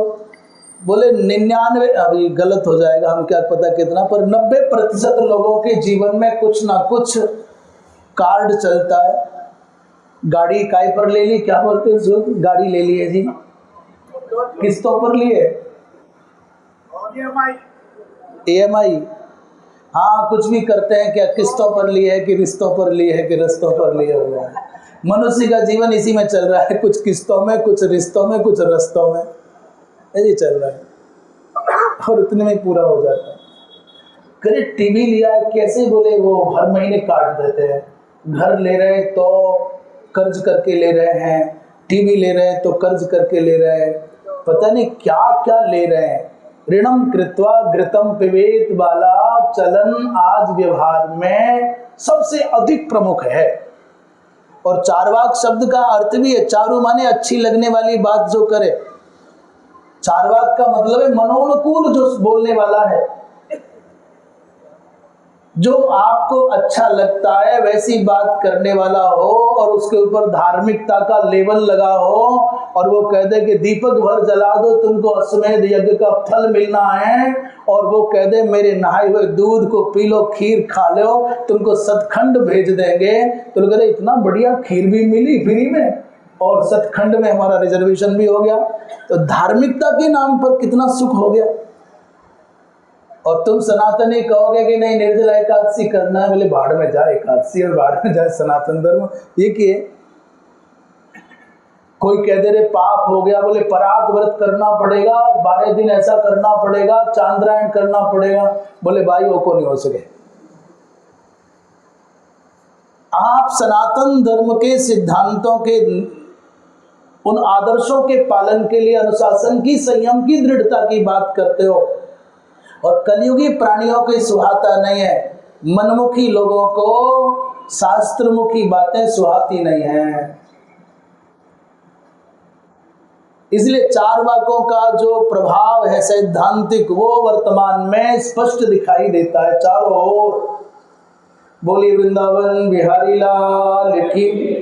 ये बात क्यों चली? भगवती माँ सरस्वती के साथ और यमुना के साथ गंगा जी का प्रयाग में मिलन हुआ। प्रयाग देश मागत्य सार्धम यमुनया शिवा और सरस्वत्याच सम्मिश्रा समभून मुनिपुंगव। भगवती माँ भागीरथी प्रयाग में अत्यंत दुर्लभ है। भगवान शंकर ये बात कह करके कि सरस्वती और यमुना के साथ संगम हुआ, अचानक भाव में चले गए, कहने लगे तत्र भागीरथी पुण्या देवा नामपि दुर्लभा। कहते प्रयागराज में जो भगवती माँ भागीरथी का सानिध्य है, स्नान है, तर्पण है, आचमन है, वो देवताओं को भी दुर्लभ है। वहां स्नान करने पर, तप करने पर, दान करने पर पुण्यात पुण्यतरम मुने। उसके बाद पूर्व मुखी होकर के भगवती माँ गंगा आगे बढ़ने लगी और कहते हैं काशी से भी आगे बढ़ गई। अचानक भगवती माँ जगदम्बा को, गंगा को स्मरण आया कि यहाँ तो महादेव है और यहाँ तो काशीपुरी है, यहाँ तो कामाख्या है। कहते हैं लौट करके उत्तरमुखी होकर के फिर गंगा एक बार तो काशी को पार कर गई और फिर लौट करके आई, उत्तरमुखी हुई। यहाँ पर काशी की महिमा और वहां गंगा की महिमा का बड़ा विशेष महत्व वर्णन भगवान शंकर कर रहे हैं। जैसे ही उत्तरमुखी होकर के भगवती माँ गंगा काशी के समीप आने लगी तो महादेव कहते हैं ज्ञान तो अज्ञान तो बापी। भैया जान करके या अनजाने में वहां प्राण त्यागता है व्यक्ति तो उसको मोक्ष पाने के लिए प्रयत्न नहीं करना पड़ता, आयास नहीं करना पड़ता, अनायास मुक्ति प्राप्त हो जाती है। निर्वाण मोक्षदा देवी तत्र गंगा सुरोत्तमा। वहां ये आवश्यकता नहीं कि तुमने पुण्य किया कि नहीं किया। और गंगा की महिमा का वर्णन करते करते, काशी की महिमा का वर्णन करते करते भोलेनाथ कहते हैं सर्वत्र सुलभा गंगा। गोमुख से लेकर के गंगा सागर तक गंगा सर्वत्र सबके लिए समान रूप से सुलभ है। पर त्रिषु स्थानेषु दुर्लभा, 3 स्थानों पर गंगा को दुर्लभ माना। कहां कहां? बोले हरिद्वारे प्रयागे च गंगा सागर संगमे। इसलिए मनुष्य को गंगा जहां सुलभ हो वहीं गंगा की भक्ति करे। परंतु कदाचित जीवन में अवसर आवे तो हरिद्वार में और प्रयाग में और गंगा सागर संगम में अवश्य अवश्य स्नान करने जाना चाहिए। अब हुआ क्या? भगवान शंकर कहते गंगा आई तो भैरव जो काशी की रक्षा में सन्नद्ध थे वो दंड लेकर के गंगा को प्रताड़ित करने के लिए भागे। हमारी काशी को नष्ट करने आ रही है। दंडों उद्यम में बेगे ना, दंड उठा करके जो क्षेत्राधिकारी हैं भैरव पुंगव आ गए और गंगा को तर्जना करने लगे। तो भगवती गंगा ने कहा अरे महादेव भगवान, हम तो भोलेनाथ के दर्शन करने और काशी के दर्शन करने आए हैं, डुबाने नहीं आए। और जब भैरव जी को विश्वास हो गया, सर्वम विज्ञाय भैरवस्ताम शंकर गेहजाम गंगाम नेमे, नमस्कार किया। इसके बाद कामाख्या, अब जो काशी में रहते हैं वो अधिक समझते होंगे, कामाख्या कहते हैं कामाख्या का दर्शन करने के लिए विशेष रूप से काशी में आई। इसलिए कामाख्या कोई स्थान है ना काशी में। कामाख्याम दृष्टमुद्युक्ता गंगा पूर्व नता भवत। उसके बाद आगे बढ़े तो जन्नू नाम के एक ऋषि रहते थे जिनके कारण भगवती माँ गंगा का जाह्नवी नाम पड़ा है। जो व्यक्ति अपने जीवन में एक बार भी जाह्नवी जाह्नवी ऐसा उच्चारण कर जाता है, कहते हैं उसके जैसा दुनिया में कोई धन्य नहीं। ऐसा अद्भुत भाव है। जन्नू नाम के ऋषि ने भगवती माँ गंगा का पान कर लिया। उससे फिर भगीरथ जी महाराज ने प्रार्थना की, शंख बजाया तो जन्नू ऋषि के जंघा भाग का भेदन करके, कहीं कहीं वर्णन है दक्षिण कर्ण का भेदन करके, पर यहाँ ऐसा है, यहाँ पर जंघा भाग का है। मुनिर जंघात बहिर्गता। भगीरथ जी महाराज को जहां जहां कठिनाई आई शंख बजाया, गंगा प्राप्त हो गई। कई बार गंगा इधर उधर हुई हैं।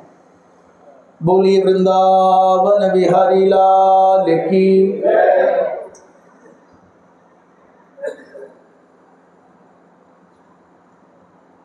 उसके बाद भगवान महादेव कहते हैं हे ऋषिवर, हे नारद। उसके बाद भगवती माँ गंगा गंगा सागर में पहुंची और वहाँ कपिल जी महाराज ने गंगा जी का पूजन किया है। आगताम लोक भाग्येन पाद्याद्यैहि समपूजयत। कपिल भगवान ने अपने आश्रम के समीप आई हुई भगवती माँ गंगा का पाद्य अर्घ्य आचमनियम इत्यादि के द्वारा षोडशोपचार विधि से पूजन किया। भगवती माँ गंगा ने कहा महात्मन, आप क्या चाहते हो? बरम ब्रूहि माने आज्ञा करो, क्या सेवा करूं? तो कपिल महाराज ने कहा, कपिल भगवान ने कहा, देवी ये सगर के पुत्र भस्म रूप में परिणत हो गए हैं। न जाने कितने वर्षों से सगर के पुत्र ये प्रतीक्षारत थे कब हमारा उद्धार हो। सच में गंगा के जैसा कल्याणकारक जीवोद्धारक इस सृष्टि में कोई और केंद्र नहीं है। मंदिर में जाओगे एक जगह जाना पड़े और बड़े बंधन है, कितने बजे आओ, उतने बजे आओ, ऐसे आओ, ऐसे मत, वैसे ऐसे ना आओ, ऐसे आओ। पर आजकल तो और भी गड़बड़ हो गई है। तुम पर ज्यादा पैसा है तो छोटी वाली लाइन में लग जाओ, कम पैसा है तो लंबी लाइन में लग जाओ, और पैसा नहीं है तो मरने आए क्यों यहाँ? धक्का ही खाने हैं तो कहीं खाओ।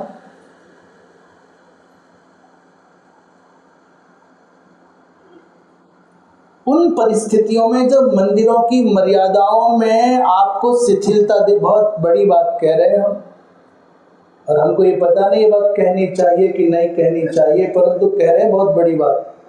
जब आपको लगने लग जाए और ये स्थितियां हैं और ये बढ़नी है, घटनी नहीं है। मंदिरों में जहां मर्यादा पूर्वक पूजन नहीं होता, जहां मंदिर में अर्चक के रूप में वेदज्ञ ब्राह्मण नहीं है, वहां मंदिर में जाके करोगे क्या? इसलिए कह रहे हैं, बहुत सावधानी से कह रहे हैं और बड़ी बात कह रहे हैं।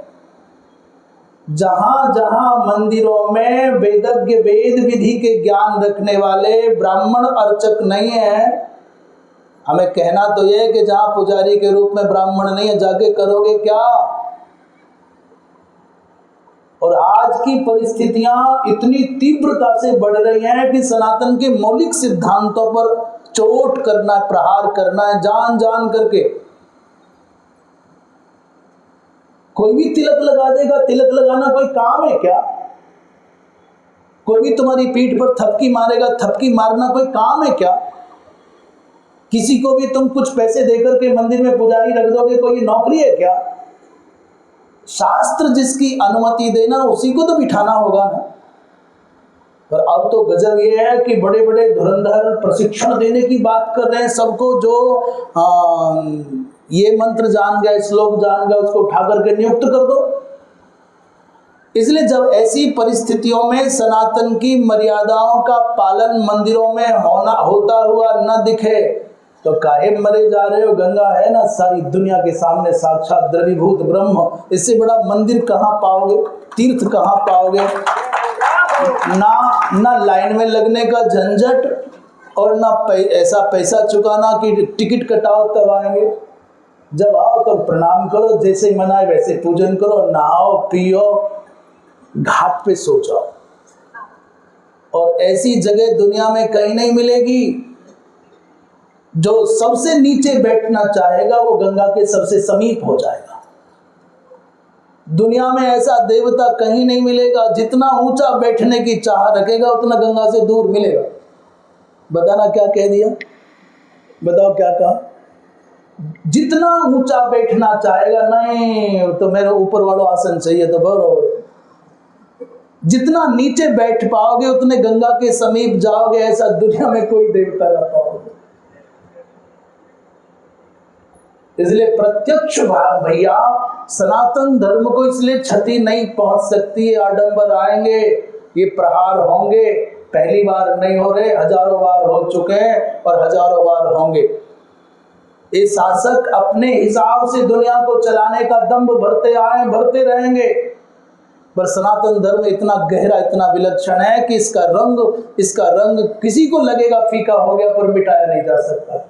जब पूरी दुनिया को हम चैलेंज करते हैं, मोर के पंखों का रंग उजाड़ करके दिखा दो। सारी दुनिया को बदलने का दावा करते हैं तो हम कहते हैं ना, करो सारी दुनिया के सब मच्छरों को मार दो। किसी काम के नहीं है दुनिया के मच्छर।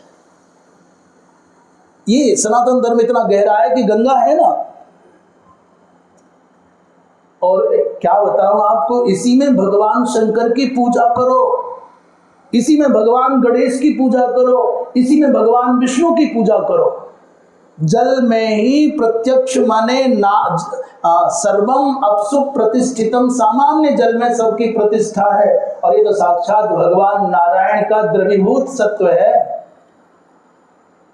जब लगे कि मंदिरों में जाना और जगह जाना बहुत कठिन है, तो जहां तुम्हारे गांव के घर के समीप गंगा है, दंडवत की मुद्रा में वहीं सब कुछ आप समर्पित कर दो, आपको साक्षात ब्रह्म का अनुभव हो जाएगा। बोलिए वृंदावन बिहारी लाल की। तो कहा मैया इन बेचारे सगर के पुत्रों का उद्धार कर दीजिए। भगवती माँ गंगा ने उनका उद्धार किया। अब आप कहोगे इतने हजार वर्षों तक क्या उनके पितरों की भस्म सुरक्षित रही होगी? जिस स्थान पर उनका संस्कार हो गया उस स्थान को भी भगवती गंगा ने छू दिया होगा ना, तो भी पावन हो गए। गंगा के जैसा तो दुनिया में कोई नहीं मिलेगा। तुमने जो पूजा किया नहीं किया, गंगा नाम जपा नहीं जपा, दर्शन किया न किया, जलपान किया न किया, करे तुम्हारा अंतिम से मरने के बाद भी उद्धार करने वाली केवल गंगा ही है। और मरते समय भी तुम ना आ सके, मरने के बाद तुम्हारा संस्कार न हो सका, तुम्हारी 100 वर्ष बाद भी अस्थियां आ गई, तो भी उद्धार करने के लिए गंगा तैयार बैठे। और ये जो सगर के पुत्रों की भस्म है, इसका तो कोई ठिकाना ही नहीं। इसलिए गंगा पर पूर्ण विश्वास करना चाहिए। जब व्यक्ति गंगा स्नान करने जाता है ना, उसके पितृगण नाचते हैं, नृत्य करने लग जाते हैं। अरे भैया, एकादशी का दिन हो, पितृ श्राद्ध हो, और क्या काशी, जब भी मौका लगे, संक्रांति पूर्णमासी हो, यद्यपि नित्य करना चाहिए, पर मान लो नित्य ना करे तो अमावस्या पूर्णिमा एकादशी आदि तो अवश्य करना चाहिए। जो व्यक्ति गंगा का स्पर्श कर लेता है, गंगा दर्शन कर लेता है, निर्वाण फलदायिनी, उससे उतने मात्र से भी भगवती माँ गंगा मोक्ष का फल देने के लिए उद्यत रहती है। जो व्यक्ति सवेरे सवेरे आँख खोलते ही गंगा गंगा ऐसा उच्चारण कर लेता है, हे लया माने वैसे ही उपेक्षा में, अच्छा गंगा जा रहे हो, अच्छा गंगा तुम्हारा उद्धार कर देगी, अरे तने तो गंगा भी शुद्ध नहीं कर सके। ऐसा भी किसी ने अवहेलना में भी, उपेक्षा में भी, परिहास में भी गंगा शब्द का उच्चारण किया। हे लयापि नरस्मरेत तो नतस्या शुभ भीतिस्तु, उसके जीवन में कभी अशुभ नहीं होगा, कभी भय नहीं होगा, चाहे तीनों लोकों में कहीं चला जाए। बोलिए गंगा मैया की। एक बहुत प्यारा श्लोक कह रहे हैं, गंगा माँ के 1000 नाम हैं, उन नामों में सबसे प्यारा नाम है गंगा। बोलो गंगा। गंगा माने गम गत्यर्थक धातु है, जो गति का प्रतीक है, जो प्रगति का प्रतीक है, जो सदगति का प्रतीक है, वो है गंगा। और गम ज्ञान का प्रतीक है। जितनी गत्यर्थक धातु है सब ज्ञानार्थक धातु है, सबकी सब। अधम जीव भी श्रेष्ठ है। अधमाधम प्राणी हो, जो दुनिया में सबसे अधिक निंदित हो, कहते महापापी है वो तो।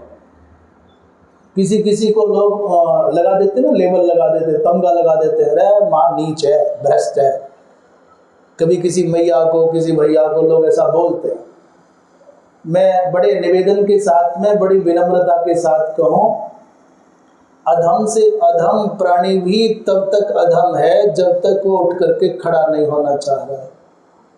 जिस दिन वो किसी देवत्व का आलंबन करके भगवान की ओर उन्मुख हो गया ना, तो तुम जितने भी बुरा बुरा कहने वाले हो सब पड़े रह जाओगे और सबसे आगे खड़ा पाया जाएगा। जिस दिन उठ के खड़ा हो गया, अवलो नसानी अवना नसे हो, ये व्रत उसके मन में जागृत हो गया, आप जहां पड़े थे वही पड़े मिलोगे, तो सबसे ऊपर, सबसे ऊंचा, सबसे आगे खड़ा पाया जाएगा। फिर कहोगे वो तो घर यहीं हो, ये तो ऐसे ही था, वहां कैसे पहुंच गया? कह रहे अधम जीव भी श्रेष्ठ है। कौन? बोले गंगा। गंगा गात, जो गंगा गंगा ऐसा उच्चारण करता है। बोलो गंगा। और श्रेष्ठ मनुज भी नीच है। और कितना भी श्रेष्ठ हो दुनिया में कि बहुत बड़ी जाति में बहुत बड़े उच्च कुल में उत्पन्न हो और गंगा का स्मरण नहीं करता तो नीच है। यदि गंगा विसरात, तो ये दोहा कहाँ से आया? बोले 72वें अध्याय का 14वां श्लोक है। कहते हैं नीचोपि कथित श्रेष्ठो गंगा स्मृति परायणः। गंगा की स्मृति में जो निरत रहता है वो नीच होने पर भी श्रेष्ठ माना जाता है। और प्रोक्त तनुत्तमो नीचो गंगा स्मृति परान्मुखः, जो अनुत्तम भी हो अर्थात श्रेष्ठ भी हो पर वो भगवती गंगा का स्मरण नहीं करता तो समाज की तथा कथित श्रेष्ठता की श्रेणी में खड़ा वो व्यक्ति भी महानिंद्य है। आपके जीवन में बहुत कुछ हो जाता है, पता नहीं चलता। कभी झूठ बोल दिया, कभी पुरुष के जीवन में दुर्योग से परदाराभिमर्शन का दोष लग गया। जीवन की बहती हुई जो जीवन नदी है, इसमें जैसे गंगादिक नदियों में कभी नाली कभी नाला कभी कुछ गंदगी आ जाती है, ऐसे मनुष्य जीवन की जाह्नवी में कभी कभी ऐसा कहीं बहुत झूठ बोल गया, अनजाने में बोल गया, जान करके बोलना पड़ा। कभी परदाराभिमर्शन जैसा दोष लग गया, पराई स्त्री पर तुम्हारा दुर्विचार आ गया, दुर्भाव आ गया। आपने शास्त्र विरुद्ध हिंसा का आश्रय ले लिया, कदाचित दुर्भाग्य से आपको कुसंग मिला, सुरापान हो गया। आपने अर्थात मातृ शरीर में जो जीवन जी रहा जीव है उसका पर पुरुष के प्रति दुर्भाव जग गया। और भी जो कोई दुरित हो गए, कहते हैं भगवती माँ गंगा का श्रद्धा पूर्वक नामस्मरण करने मात्र से वो पाप जल करके भस्म हो जाते हैं। करे महाराज फिर तो आनंद आ गए। आप पाप मिटाने की बात कर रहे हो, कथा सुना रहे हो कि पाप करने के लिए प्रोत्साहित कर रहे हो? बोले कर लो जीवन के जितना करना है ना गंगा। महाराज कोई प्रमाण है आपके पास में कि गंगा कहने से पाप कट जाते हैं? कोई प्रमाण है? तो हम पूछते हैं कि तुम्हारे पास कोई प्रमाण है कि ये पाप होते हैं? जिनको तुम पाप मान रहे हो, किसने बताया कि ये पाप है?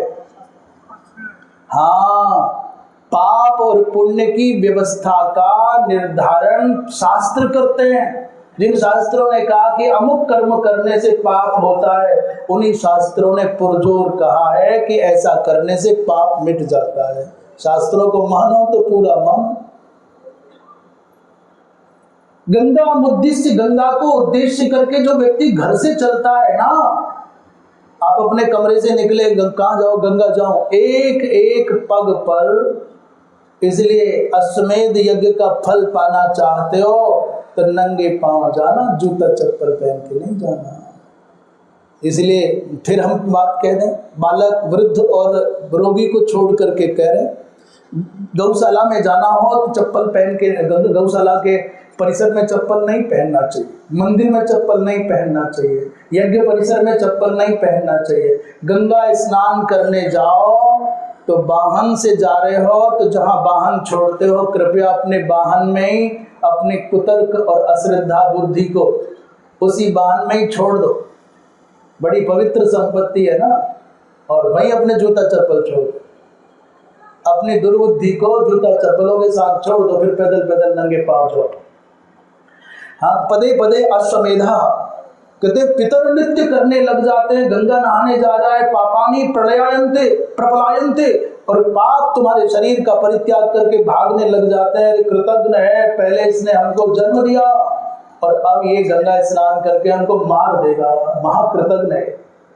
मुमूर्षुर जाह्नवी यात्रां कुरुते यस्तु मानवः। मुमूर्षु माने जो मरने की भावना वाला है, मरना सन्न है, मरने की इच्छा आसन्न मृत्यु वाला है, तो गंगा यात्रा करे तो कहते हैं यमदूत भाग जाते हैं। एक बड़ी बात कह रहे हैं, उसी को कह के विराम लेंगे। महिमा तो बहुत अद्भुत है गंगा जी की भाई। अच्छा, हम गंगा नहाने नहीं जा पाए, पर कोई गंगा नहाने जा रहे हैं। हमारे गांव से होकर के रास्ता है, हमारे घर के सामने से रास्ता है, नहीं है हमारा गांव रास्ते में, नहीं है हमारा घर, हम गांव से चल करके इसलिए जा रहे हैं जो गंगा नहाने जाएंगे गर्मियों में उनको बड़ी परेशानी होती है, पीने का पानी नहीं है, हम मीठा पानी पिलाएंगे, बैठने की छांव बनाएंगे, उनके लिए कह रहे हैं गंगा मुद्दिश्य गच्छन्तम पथि भाग्यात उपस्थितम, गंगा नहाने जा रहे हैं और सौभाग्य से तुमको उनका आतिथ्य करने का पुण्य मिल गया, तो कहते हैं वो गंगा जो नहाएगा उसका फल तो वो जाने, पर तुमको तो बिना गंगा नहाए भी गंगा नहाने के द्वारा जितना पुण्य मिलना है उससे भी अधिक पुण्य की प्राप्ति हो जाएगी। ये जो छबील लगाते हैं, मीठे पानी की लगाते हैं, छांव लगाते हैं, और उनको जो श्रद्धा से विनम्रता पूर्वक प्रणाम करता है, पूछता है राजी खुशी भैया कहाँ से आए, बिना ये न अभिभाषते सोपि पापात प्रमुच्येत सत्यम सत्यम न संशयः। भगवान शंकर कह रहे नारद, नहीं लगा पाए पानी की छबील, नहीं कर पाए छांव, नहीं स्थान दे पाए बैठने का, नहीं कर पाए आतिथ्य, तो पूछ लिया ना भैया कहाँ से आए, कैसे हो भाई, बड़े अच्छा मीठी मीठी बात भी कर लिया आपने, उनके साथ संवाद भी कर लिया, तो सत्य बोलता हूँ। 2 बार भगवान ने कहा है, क्या कहते हैं, दिवद्धम सुबद्धम भवति, वो जो 2 बार बांधा जाता है सुबद्ध हो जाता है। 2 बार कहा जाना माने ये दृढ़ता के लिए है। और जो मोह पूर्वक अभागा पापात्मा इन गंगा स्नान करने वालों का तिरस्कार करता है, अनादर करता है, वो 14 इंद्रों के रहने वाले समय तक घोर नरक में पड़ता है।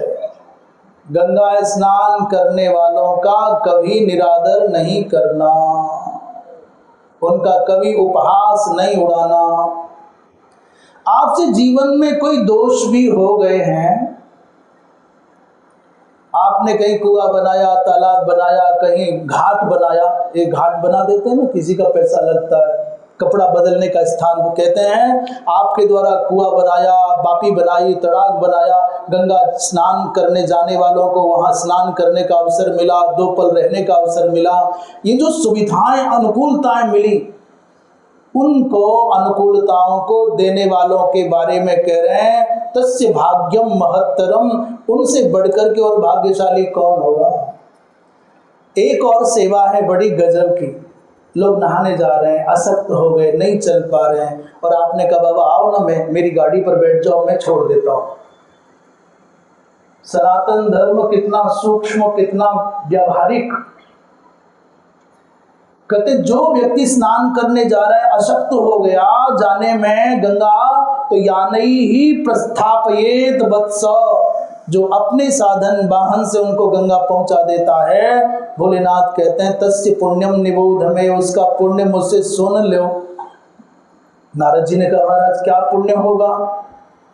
बोले पितर परमाम प्रीतिम प्राप्नुवन्ति च शाश्वतीम, उसके पितृगण परम प्रीति को प्राप्त करते हैं। और कैसी प्रीति, बोले शाश्वत प्रीति। श्राद्ध आदि करने पर जो पुण्य, जो सुख मिलता होगा पितरों को, वो किसी को गंगा स्नान के लिए पहुंचाने मात्र से हो जाता है। गंगा का दर्शन करो, गंगा का स्नान करो। एक बड़ी सुंदर कथा है जिसकी चर्चा अब कल करेंगे। श्रीमन नारायण नारायण नारायण, श्रीमन नारायण।